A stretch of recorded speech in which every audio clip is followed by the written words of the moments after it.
Une façade en grande partie symétrique, composée de verre, de fer et de pierres naturelles. L'hôtel de maître Armand Solvay, signé Victor Horta, est aujourd'hui inscrit au patrimoine mondial de l'UNESCO. C'est dans les années 1890 qu'Armand Solvay acquiert un terrain très large, avenue Louise. Il souhaite alors faire construire un immeuble prestigieux.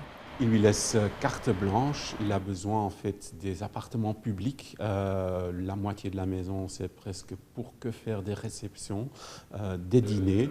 Victor Horta va alors s'inspirer des lieux publics comme les théâtres. Cet imposant escalier qui se dédouble en est une illustration.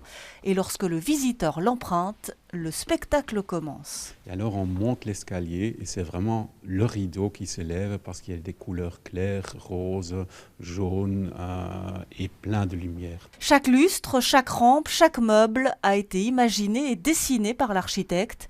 Et tout, ou presque, est ici admirablement conservé. La majorité des meubles est conservée dans la maison telle qu'elle, ce qui rend cette maison quand même incroyable. Aujourd'hui classé, l'hôtel Solvay fait l'objet d'une surveillance particulière des monuments et sites. Et lorsqu'il a fallu changer le système de chauffage, Pascal Desmé, compagnon plombier et chauffagiste, s'est chargé du chantier. Un chantier qui aura duré 1 an, facilité en quelque sorte par le travail d'Horta. Ça reste quand même un chantier d'exception et complexe dans la mise en œuvre, mais l'avantage de travailler dans les bâtiments Art Nouveau, surtout avec Victor Horta, les gaines techniques étaient très précises.